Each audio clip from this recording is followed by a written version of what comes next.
Of all the time loop movies that I've seen, that is my favourite one. I've been sort of playing a game for the last for the last two films. I've been thinking to myself, I think I can do something. It's difficult because it's better than The Meg, but it's not as good as Chicago 7, so what do we do?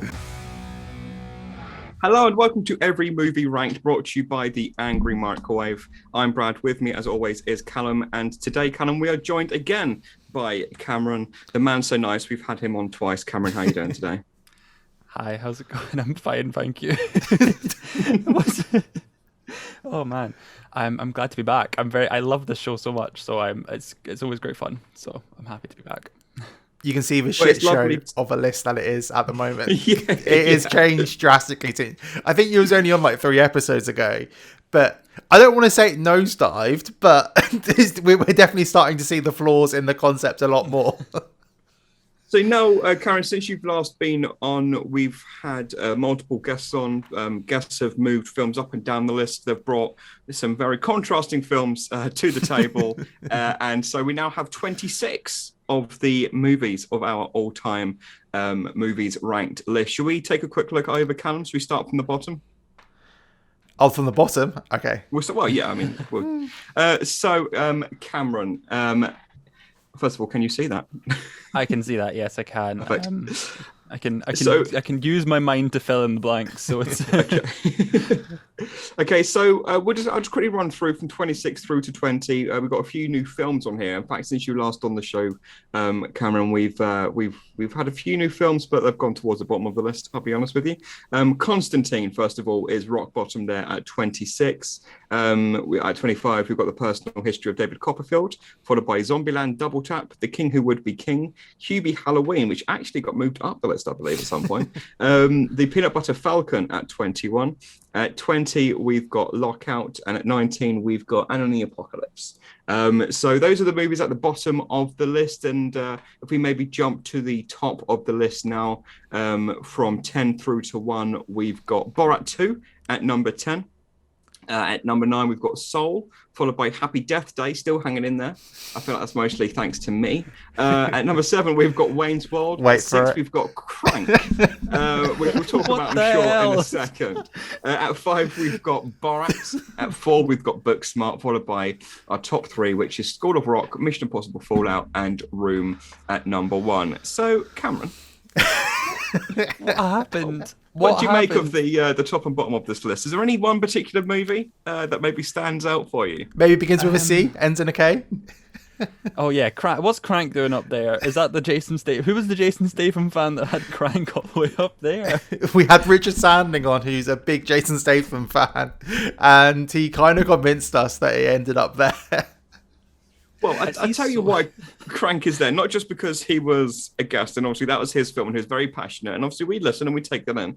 But the reason why I'm kind of okay with it being up there is for the same reason for me why Happy Death Day is up there, is that I do think it's quite fresh. And there's just something about it where it's the lack of money, but an abundance of imagination, which is why the film is up there. Now, Cameron, you do get the opportunity to move any film on our list up and down one slot if you wanted to do so. Would you like to move any film up and down now, or would you like for the conversation to move on a little bit, maybe get through the films today and then use your power? We'll get through the films. I'll get through the films and we'll see, because that list is. I see First Man is still sitting in the middle of the list, which is just depressing. It's so far away from Crank. Yeah, there was one right at the bottom. I forgot what it was now. There was one right at the bottom. It was like, that shouldn't... Peanut Butter Falcon. What did you guys hate so much about Peanut Butter Falcon? It was a great performance. It was great performances. Just a bad film. Like, in terms of structure and stuff and screenplay. Okay, guys. Okay. I'm going to trust you all from the people that have Crank at number 6. So.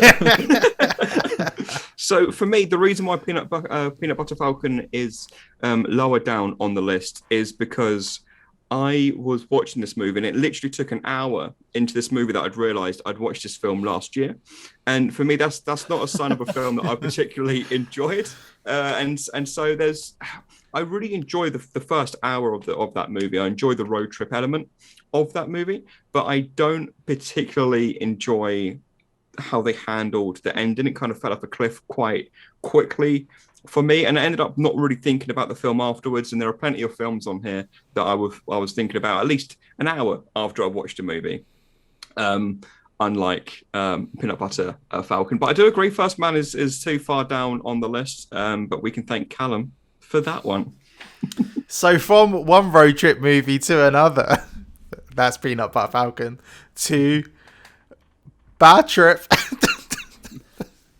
It's quite okay, so bad. What a segue that was. That was honestly that was a good segue until you started laughing at your own segue. So Bad Trip was a movie that was obviously released last year. Who wants to take the reins on this one? Who wants the first 30 seconds, 60 seconds? I don't mind going first. Go on. So, Bad Trip. This film could have been terrible, but I really enjoyed it. I think it was the fact that I hadn't seen many trailers before. And I mean, this film could have been Bad Grandpa, the Jackass film, but it does it so much better. Like I find the kind of like storylines kind of weave in and out means you never grow tired of any of the characters. Eric Andre's just absolutely hits the nail on the head every single time. I just thought it knew what it was and it didn't go overkill. Like it's also a pretty tight, I think 90 minutes or 80 minutes film, and it just doesn't bear old like that throughout the whole film. I mean, their stunts looking back, I mean, just like the naked car thing, I think was absolutely brilliant. The prison scene where she runs back and forth and they get somebody to help her. I just honestly think it was a class film, and I think it was just a good time, and it knew what it was. So I have no idea where I'm going to put this. Cameron, we'll let you respond to Callum's opinion of that movie. Okay, I enjoyed it a lot. I don't think it was incredible. I had a good time watching it, but I thought the story. You said the stories were great. I just didn't really connect with it at all. I did think it was just sort of randomly disjointed, and you could see it was just sort of trying to stitch together different pranks they'd done really that didn't really have any coherent like story. It just didn't feel natural. But I suppose that's fine because it is just a prank movie, and who cares? And it was some of them were really really funny. But yeah, like especially the stuff that was making the public like very uncomfortable. Like the one in the diner where they had them all coming through it, and that lady's just shouting like, "Oh, you went that way, you went that way." That was some great stuff. The public reaction stuff is some of the funniest things. But yeah, I think this is like a middle of the road sort of ranking for me. But yeah, that's kind of where I stand with it. Bradley? Yes, I think I'm kind of in between you two. I do think that the reason I liked this movie as much as I did is because I think it's the right movie at the right time. It was in the middle of lockdown. There wasn't really much new coming out at the time, and it's just great to have a laugh. I do feel like it's kind of an antidote to what Borat shows. I think Borat kind of shows maybe the some of the ugliness of America and American people. This very much, I think, shows the America that we kind of see on reality TV. Like they're loud, they're kind of out there, they're brash, but they're also quite caring and they're funny. And I do think it's almost polar opposite to Borat in that way. I do think the individual gags landed hard. I did laugh out loud many times in this movie. But is it as good as maybe Borat 2? I guess that's what we have to compare it to on this list, because they're of obviously the same genre. So I guess we'll kind of open with that line of questioning. Cameron, for you, is it as good as Borat 2, and why? No, I don't think so. I think it firmly set. It's better than stuff like Bad Grandpa and stuff like that. I mean, I don't really like those films at all, but I'm not big on prank stuff like this. But I did really enjoy it, and you can't go wrong with Eric Andre. So yeah, I wouldn't say it's bad necessarily, but it's not as good as Borat 2 and what Borat 2 had to say and all that other, because that had a really great interwoven storyline with all the other pranks they were doing. So yeah, definitely below Borat 2, but not to say that's a bad thing, I guess. I mean, when I say it had a great story, I'm not saying it's like structurally the best I've ever made. Yeah. I think just like, so one of the films which is probably quite similar and nobody's probably watched is the Impractical Jokers movie that came out like really silently on demand earlier in the year over here.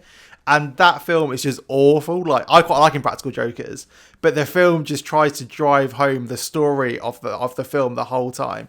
And I feel like when it does it in Bad Trip, it's not over the top and it doesn't go on for ages, and it is just silly. Rather than you look at stuff like Impractical Jokers and even Bad Grandpa, and it tries to have like this kind of like monumental kind of like message or emotional undertones. And I feel like this film doesn't try to have a like giant emotional undertone in it, and I appreciate it for that personally. Yeah. Well, I do feel like it's strange because it's probably not as coherent as a Borat 2, for example. But I do think the gags landed harder and the gags were kind of short and sweet. And I understand what you're saying, Cameron, about it's maybe a bit choppy and it's a bit loose in terms of its narrative structure, whereas something like a Borat is very, you know where you're going on this journey, and it's a very well-told journey.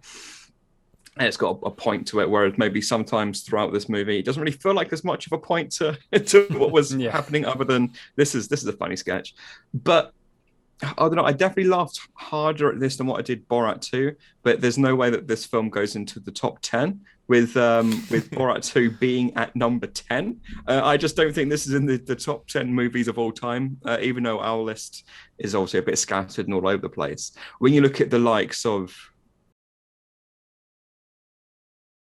It's difficult because it's better than The Meg, but it's not as good as the Chicago 7, so what do we do? Yeah, I mean, I don't really know where it... I mean, I'd be surprised if it goes on the first page, to be totally honest. That's up to number 14. Yeah, I don't think it's top 15 material, for me at least. Okay, so now we're back onto this screen here. Let me just make this a bit larger, quality show. I honestly think it could be anywhere on this list. Like maybe above who... I think we can probably rule out that it's worse than Hubie Halloween, so it's definitely above that, I'd say. Mm-hmm. So it's kind of where it sits between number 15 and 21 on the list. Now I'm seeing Gemini Man, though, and I'm thinking, well, if that's what number 15 is, then let's maybe put it in the top 15. That's the problem I have, is that I know, Callum, you're a bit down on El Camino. That is a well-made movie, and I could watch El Camino again. I couldn't watch Gemini Man again. I couldn't watch Ready Player One again. Yeah. So for me, I think it maybe goes above either Gemini Man or Ready Player One, but it can't go above El Camino. So yeah, it would go on this page here. But I mean, would you say it belongs further down on this list, or what are you saying? I'm not against it taking 15 from Gemini Man, to be totally honest. I'm not against that. I'm not against that. That's where I think that's where I'd stick it, because I've not seen El Camino, so I can't comment on that. But all the other films above that are better, maybe bar Crank. Okay. But the stuff like it just everything below that I think is like some proper trash. So I don't want to stick it near that either. So it's difficult. Okay, well, I think you're wise to maybe take your option of moving a film up and down the list at the end of the show, because I've got a feeling that maybe something like Gemini Man might be a victim of your of your anger today. But let's put it in. Let's put it above Gemini Man, shall we? Yeah, I think so. Like, it's just, it's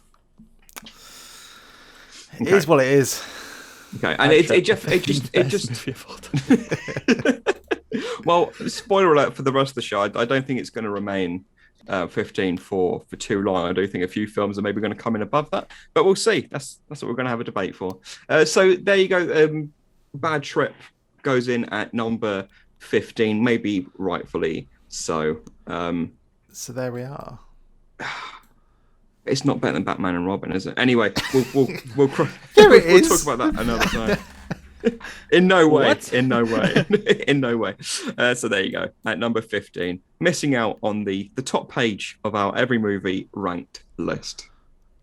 So should we go on to the second film of the day? And the second film today is Palm Springs, a film that we had to wait quite a while for over here, but luckily recently it came on demand on Amazon, wasn't it? I believe I watched it somehow. Big up. Anyway, Cameron, why don't you take the reins on this one? Okay, so Palm Springs is probably one of the best Groundhog Day type movies to come out since Groundhog Day, I guess. It's charming. It's really funny. Andy Samberg and I've forgotten her name. Whatever her name is, have a great chemistry together. They're two great leads. And again, I keep saying it's one of the best. I think it's one of the best rom-coms from the last couple years as well, easily as well. It's just really fresh. It's really a great watch, and it's really funny as well. There's some great moments, and J.K. Simmons as a bad guy, as a sort of bad guy, is really quite great as well. That's just so many funny things in this movie. I can't wait to talk to you all about it because it's great. It's going to be really high up the list for me, I think. But see what you guys think. We'll go over to Callum. Callum, I know you're obsessed with Andy Samberg, so go on. Get it out there. So, I waited 9 months to see this film because I was adamant to see it in a cinema for the first time. Sadly, didn't transpire. But, however, somehow, it lived up to the hype. I'm a massive Andy Samberg fan. I flew to New York to see Lonely Island live like 2 years ago. This is how much I love Andy Samberg. Like, the stuff he does is just incredible. And this just lived up to the hype somehow. Like, the film was unique. It had heart, had a great soundtrack, looked great. Just honestly, like, anything that those three Lonely Island boys touch seems to turn to gold, personally. Like, I am literally a fanboy of them all. But it was unique. It felt fresh at the whole thing. I never got bored, and I feel like even when I watched Groundhog Day for the first time, there's a certain point in that film you go, okay, can we get moving with the plot now a bit? And I never had that with this film at all. The chemistry, it was all just so great. It somehow lived up to the hype, and I was surprised that it did after the wait that we had to have to get it.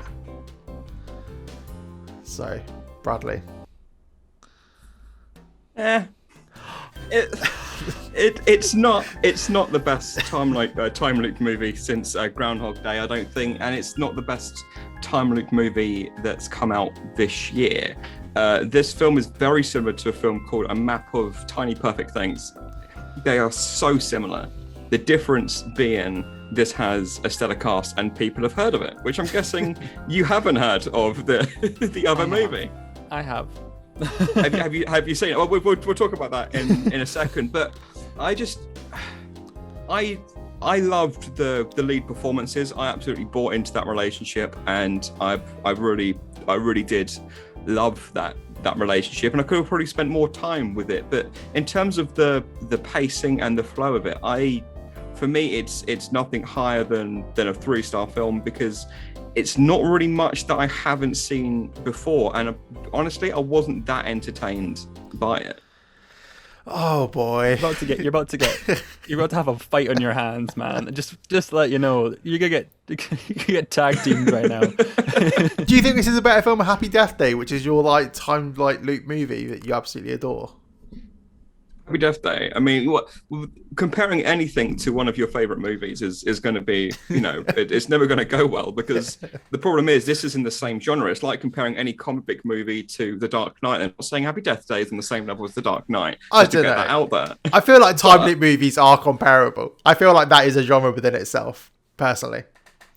Yeah, it is, and absolutely. But for me, I just had more fun with Happy Death Day. And the problem that I had with this movie, again, I don't think it's a bad movie. I wasn't necessarily bored by it. I was just kind of nothinged by it, because I'd literally seen almost the exact same movie 2 weeks beforehand. Which again isn't anything because of bad release dates. Though, if you'd seen this movie back in the summer like I had, you wouldn't be saying that. I'd be going, "Wow, this is just Palm Springs, but with teenagers."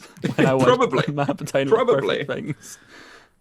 Oh, like the way it weaves genres is just so smooth and slick. Like, does it? Yes, it would literally go. It would literally go from being like a great comedic scene to then some like proper rom-com scene, and then a bit of sci-fi. You're describing a rom-com. No, true that. But like it goes to like fully comedy, and then there's proper sci-fi stuff, and then there's proper like emotional beats.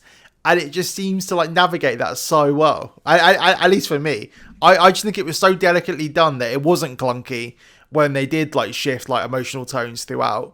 And I never got bored of it, which for a time loop movie I think is a pretty good thing, to not get bored of that loop, because it is so different every time they go through.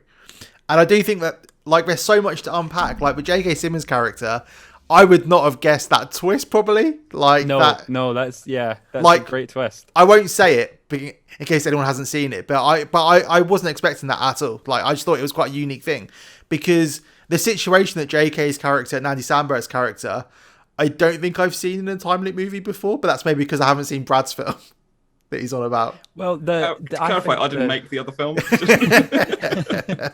I think some of the comedy moments in this, because it's proper Lonely Island humor, like as well. Like it is really quite absurd kind of stuff, like the dance sequence in the bar, like that, just a random locking in and just like dancing in the bar was really funny, and then it'll just weave back into just existential crisis about being stuck forever in this time loop and you don't often see that really. Like Bill Murray just sort of like suave and just sort of like, yeah, I'm in a time loop and I hate my life, but that's kind of it. Where she's like having a mental breakdown over the fact that she's stuck there forever, which I don't think is often explored in these time loop movies. Or either like, I've got to get out, or like, but they have she has like a small breakdown where she doesn't think it's worth living for a bit, and you never see that explored, and it was really interesting, I thought. One thing I did really like about this actually was how the female lead, her character, what she's waking up to every day, and the fact she's coming to terms with the fact she's got to wake up to this situation that she's got to deal with every day isn't really something that we've explored before. And I actually, there are a few avenues that this film explores which are quite original. But I mean, for me, the biggest problem, if we're going to compare it to other movies within the time loop genre, I probably laughed more at Happy Death Day than what I did at this, and this is more of a straight up comedy. I don't know. I mean, it's like comparing apples and oranges, though, because the only thing that binds the two is the fact that they're both time loop movies, so maybe that's unfair. Yeah. But I don't know, having romance and comedy in one film isn't really groundbreaking, canon. I think I've seen that before. You know what I meant. It definitely sensibility, and it's the more the way that it's sort of like, I don't know, I think it's the indiness of it compared to Happy Death Day. It's more of like it's not a laugh out loud sort of comedy situation. It's more of like this is funny and I'm having a fun time. Like it's not like a ha ha ha ha ha. Like, it's more of like a that's funny. Like, you know what I mean? It's just, like that. Yeah. Well, one thing I will say, and obviously we won't get into it because these films came out recently. We're not going to go into spoilers, but I can't remember the twist with J.K. Simmons, so I don't know what twist you're on about. But that's the whole film. Of course I watched the whole film. You don't know the twist with J.K. Simmons? No, I probably know the twist, but I don't really remember the film that much. What I remember from the film and what I liked about the film was the screen time that the two leads had on screen together, and I actively didn't like J.K. Simmons being there because it detracted from what I liked about the film. How can you ever dislike J.K. Simmons being in a film? That's fair, though. I think that's a fair thing, because he does come to ruin the day, I guess, most of the time. So I get that. I can understand that. I had such a good time with it, and I do think that it may have suffered Brad's opinion that you didn't see this in a cinema, because I feel like I would have probably loved this even more if I saw it in a cinema. But it is the kind of film you have to kind of be immersed in, and this is the thing with all these films coming out on demand. Is it's so easy to get distracted sitting on your phone if there's a tiny bit that you don't like. Like, you literally mentally check out for like 5 or 10 minutes when suddenly like you lose like being in that film. And yeah, I'm kind of devastated this didn't have a cinema release, because I felt like it would have had like some huge buzz about it in the UK that it just never really had, because they slid it onto Amazon Prime without basically any marketing as well.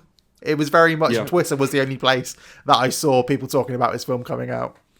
And the hype died down because it came out in the summer in the US. Like I snuck my way onto Hulu to be able to watch it last summer because I was desperate to see it. Like, that was kind of the length I went to. But so okay, I'm not. It probably seems like I'm down on this movie just because I'm not as hype on it as you guys are. For me, it doesn't go in the top 10. Perhaps you're going to disagree with me there. So this is from 1 to 14. So we'll let Cameron take the lead on this. Where would you put it? And then take it down 2 notches. And then bring it back up 3. Yeah. I think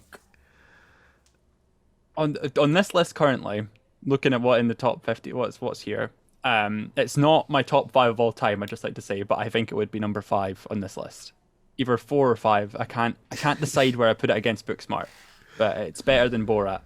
I just don't know if it's better than Booksmart. That's one of the.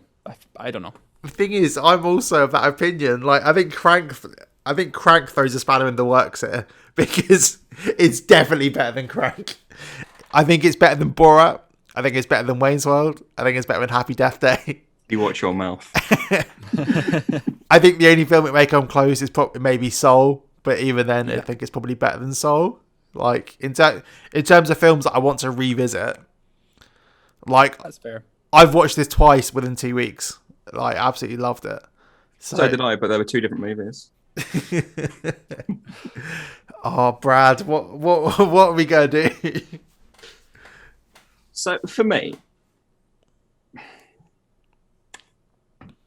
I mean, it's difficult, isn't it? Because the reason why this show is such a shit show is because like there are films that are above, films that are worse than like it just doesn't make sense. But for me, it doesn't go above Happy Death Day just because I love that movie so much. If it did, then I think it's better than Wayne's World, and I think it's maybe on par with Crank in terms of what a sentence.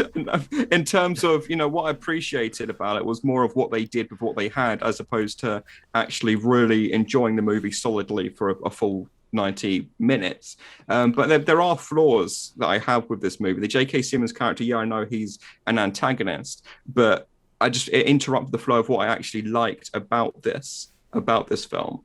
And if we're talking about the films that are in the top 5, I don't think there are particularly weaknesses like that. Like in Borat, Booksmart, School of Rock, Mission Impossible, Room, there aren't 5-10 minute chunks where I'm like, I wish we were getting back to the main story arc here. Those are all really tight, excellent movies. So for me, it wouldn't go in the top 5. I'd be happier if Happy Death Day went up to 6th and then got pushed down to 7th, with this going in at number 6. Are we allowed these compromises, or does that ruin the concept of this show? I think we can't have compromises like that. I think Cameron can offer us 2 places to move as a compromise. If Cameron wants to move his Happy Death Day up so we can put Palm Springs in. I don't know. I was thinking if you want to you don't want to put it at all above Happy Death Day is what your main issue is.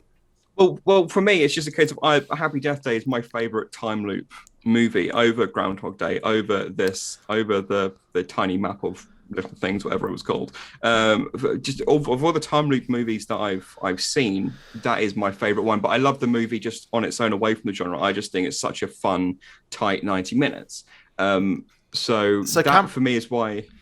Yeah, this is a democracy, and I think you're outvoted. Therefore, no, I'm kidding. But you're not wrong. I mean, Cameron has got his 2 spaces that he could use as a sweetener to move it around, but I don't want to make him use it just to put Palm Springs in. I don't know. That's the thing. Oh, God, I just want to. I want to. I don't know. I don't know. I don't even know. The problem is in my head, it needs to be above Crank. Like I don't see any world where Palm Springs. Pretty much. Okay, right. We'll just quickly go around one more time. So Callum, if you get up the list of the top movies, just quickly, where would this film fit in for you? Just give me the number. Where would this film go? Number 6. Number 6. And Cameron? 5, but I would compromise for 6. Oh, I hate you both. That doesn't help things. Okay. Would you settle for putting it in at number 20? No. Well, if you wanted to put it in at 5 and Callum wants to put it in at 6, or I can't remember which way around that was. And I'd put it in at number 9 behind Happy Death Day. Then put it in between Crank and Wayne's World, because I think it's better than Wayne's World. And it probably is better than Crank. So to put it in the number 6. Number 6, yeah. Go on. So in conclusion, we win. Is what you're trying to tell us. Tell you what's frustrating is that I'm the one who manually has to put this in the bloody chart as well. Okay, there you go. Oh gosh. Sorry, these are genuine technical errors. This isn't me going, it's not working. Because in my head, Palm Springs, there's nothing I would take out of Palm Springs in terms of the film. I think I enjoy everything in this film. The only thing I find, which I'm not entirely on board in, is the whole dinosaur metaphor shit it was going for. That kind of fell flat, but that was the only thing where I thought it was a bit...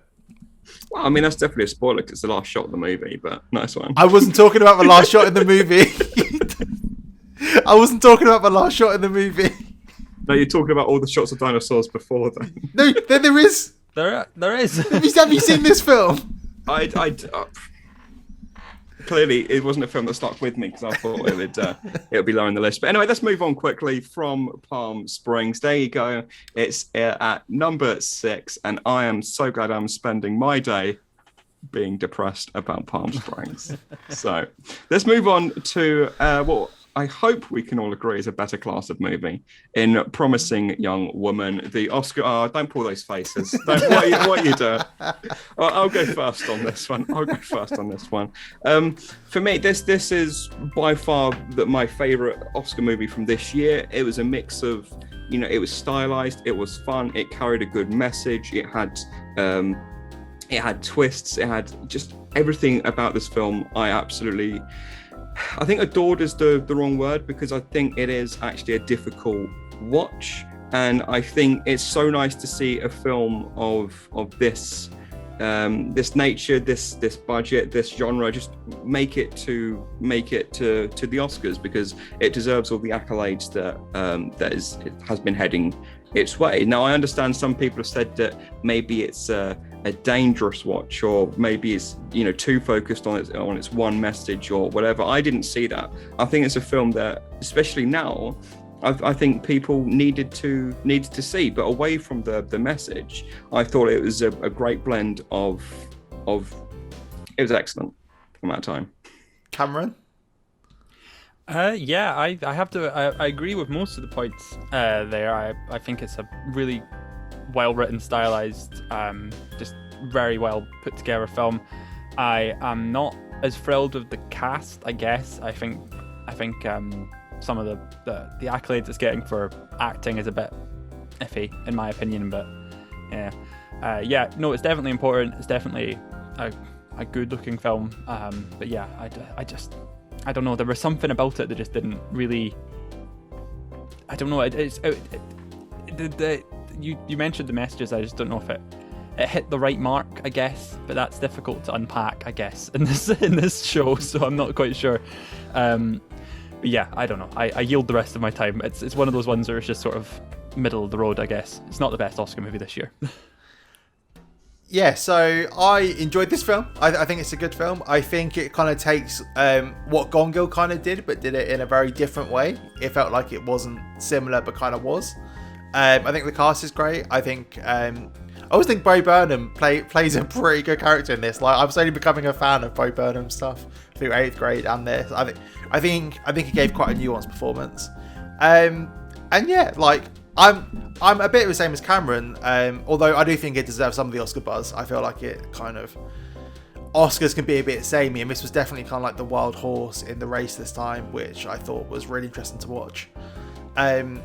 So yeah, I also, the one thing I think the soundtrack's really good for this film. I think it really works. Like, it had very like Neon Demon kind of vibes in terms of like the score, in terms of So I think that's it for me. I don't really know where I'm gonna place this film. Well, I'll tell you where you're placing it. So, oh God. So very aggressive. No, Number one. I'm not bitter at all.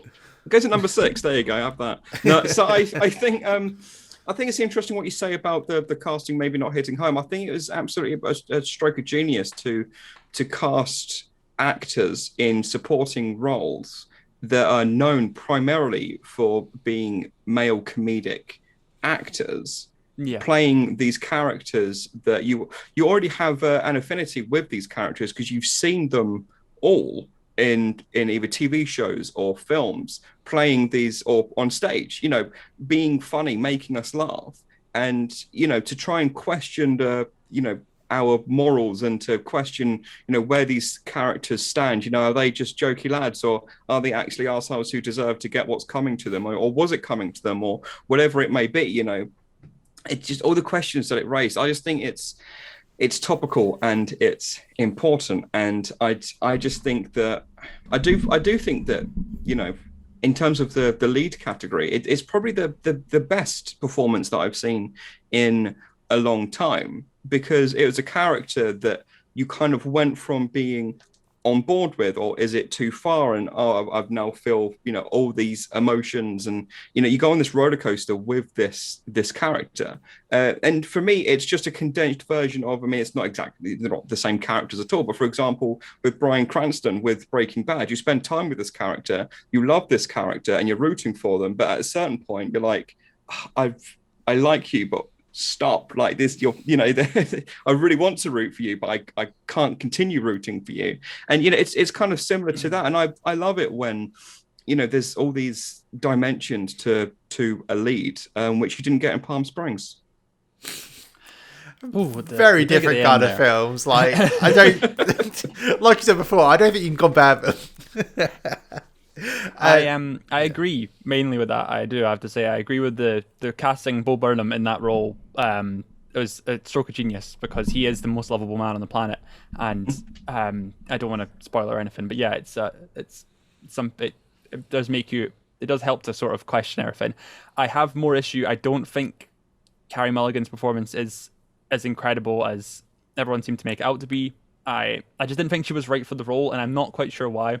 Not in the sexist Variety review, but that came out a couple of months ago. That review was wild. That was, yeah. I just didn't think she was. I just didn't think she was as top notch as people seem to think she was. But even then, it was still a really good performance.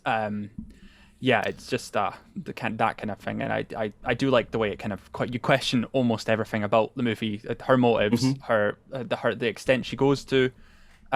You question most things, and I think it has been lost on some people. I think some people have been sort of rooting for her no matter what in her quest, which is a bit iffy in my opinion with some of the things she does.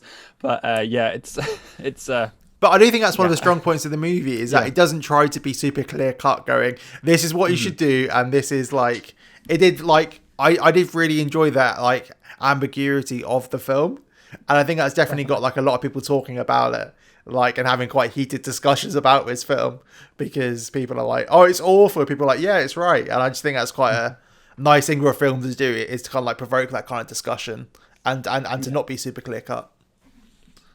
Yeah, I think it deserved the original screenplay. Sorry, I think it deserved the original screenplay nomination and award it got, but anything else, I don't think it was sort of near that, I guess. I don't know. But we spend so much time with these male leads in gangster movies, for example, when they do inexplicable things in the name of either vengeance or family or whatever. But at the end of the day, it just spirals to, this person's just clearly very angry, and where's the line? This is the equivalent to that. I mean, yeah, it's not a gangster movie, but you put this character in a gangster movie, and I think more people would be fine with what, with what she's doing, because she's taking out the bad guys. The problem is here, a lot of it is down to interpretation, intent, whatever it may be. But to the protagonist, it's no different from a gangster movie to the lead. To the protagonist, they are the bad guys, and that's what we're doing. So it may not be cathartic to to someone like me who gets off on, well, not gets off, I mean, Jesus Christ, enjoys like watching gangster movies, because you're watching bad guys get taken out. I think this movie is cathartic for other people that maybe aren't us, and for me, I just really enjoyed it, and I had a good time watching it. But should we head over to the list to see how you're going to disappoint me this time? So before we go to the list, I think it's definitely first page material, right? Yep, 100%. I think so. Cool. So that makes our lives a bit easier, that we can kind of see where it sits up on this list. I mean, It is difficult because it's, I understand that it's not for everyone, and the problem is with this movie, because it's so stylized, I think if it doesn't have you, and not to give anything away, but after maybe it's in the trailers and everything, but after the first maybe interaction, if it doesn't have you, then I can imagine it's not really going to have you, because I can understand that structurally it doesn't really mix things up too much, and for that reason, then I maybe understand how it doesn't necessarily grab everyone. But for me, it's better than Wayne's World, but I'm not a big fan of Wayne's World, so I don't really think it should be up there at all. It's better than Crank, but half these films are better than Crank. I don't know. What are you thinking, Cameron? Where are you thinking? Well, I'm back to, if Palm Springs was 5, then it would be 6. But now Borat's in the middle of them, so I don't know. I don't know what I want to do. I would go 6, I think, then, and maybe put it. No, wait, above Borat. Yeah, no, you put above Borat, I guess. I don't know. It's one of those. I don't think it cracks a top 3. I think in the current situation it's in, but I don't know. I'm curious what you guys think. For me, it doesn't touch the top. Well, the top 4. I mean, as much as I did really like this movie and I love the performance, Booksmart. I mean, I really like this film, but Booksmart is just one of the strongest movies in its genre in the last decade, in my opinion. And I don't think I can maybe say that about this film. Borat is a classic, so it's difficult to maybe put it above that. Callum, what are you thinking? So, I think it's around Happy Death Day for me. I think. I think maybe just below Happy Death Day is where I'm thinking. And like you said, I think our mainly top 4 is pretty solid. So I think it's definitely not touching that. But apart from that, I'd put it below Happy Death Day, to be totally honest. And I know you're not going to be super happy with that. But yeah. I'm not frozen. I'm just trying not to cry.